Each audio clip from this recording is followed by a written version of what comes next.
of 2010, we might kick off with the usual survey for those that are regulars. Can I just have a show of hands? How many people are new tonight? The first ever Hive. Wow, that's excellent. Looks like the word's getting around. Well, I hope you all enjoy it. If there's anything that you do miss tonight, we will be recording it as a podcast, like we do with just about all of our events. So you'll be able to access that for free through the Hive website. And you can also access the recordings of the events that are held in Sydney and Melbourne as well. So you can listen to interesting speakers from around the nation for free.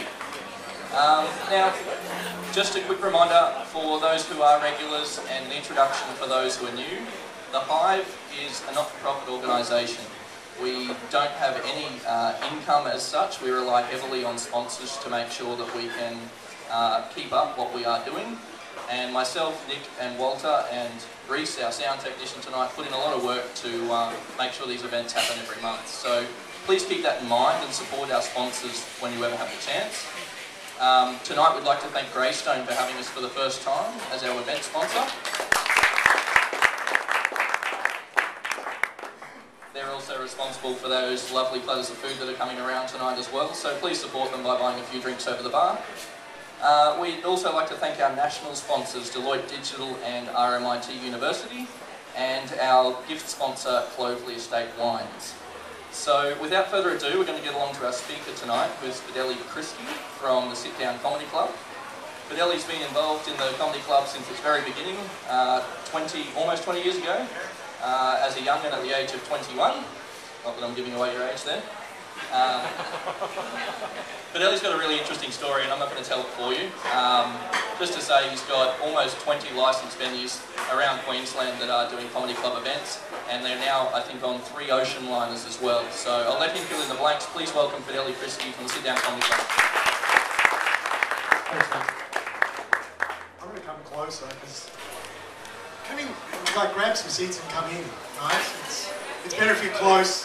Feel the warmth of the audience. Now, I may work for the Sit Down Comedy Club. I am one of the directors, but I'm not one of the funny guys, so there's not going to be a lot of humour tonight. There might be a couple of funny stories. Mike said, just to sort of give you an overview of how things happened with the Sit Down Comedy Club.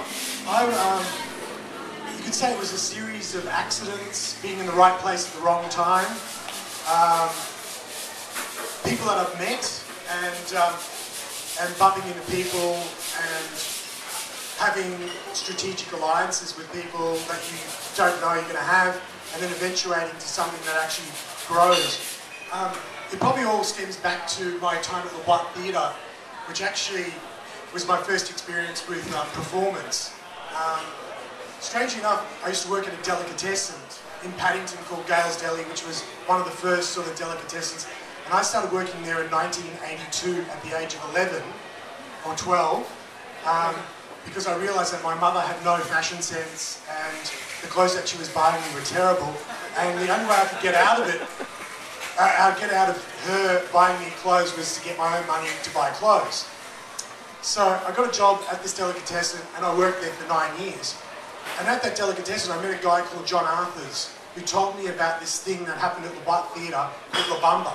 And this was a period of time in Queensland, in the era of Joe, when there weren't a lot of things happening at night. Bars were still closing early. There was no such thing as outside dining like this. Outside dining didn't happen in Queensland until 1986, 2 years before Expo 88. So, you know, it was a very barren time. And John Arthurs was working at the delicatessen, and he dragged me to this La Bamba show called Theatre Sports. And at that stage, I was 16 years old. I walked into this theatre, the lights went out, and everyone started screaming. I'm going, what the hell's happening? This guy, the lights come up, this guy comes running out with this wheelie bin, and everyone's screaming out, Otto, Otto. Because at that stage, all the wheelie bins were called Otto. I don't know, sometimes you see they've got the little orange symbol, and he was the sin bin for Theatre Sports. And I saw this show, and it was amazing. It was all improvised. If you've seen Whose Line Is It Anyway, or Thank God You're Here, all those shows stemmed from theatre sports. So that was my introduction to theatre and entertainment. I decided, this is fun, and I got involved. So by the time I was 18, I'd taken over theatre sports with my business partner now, Roger Beams, and we were running it. We were working under Annie, who was the lady who was running it at the time, and she was leaving to go to NIDA, and she said, "Here, boys, you take over." Geez, I've really gone a long way back into the story here. But basically, we took over theatre sports, and at that time, we were working a number of jobs. I actually auditioned in '87 for QUT drama course, which I got into and studied to become a drama teacher, majoring in drama and doing mathematics. I know, strange combination. You know, I couldn't subject my English skills to people, so I was actually quite good at mathematics and accounting, so I went, okay, I better do that. Got in, and so we're working at the Black Theatre.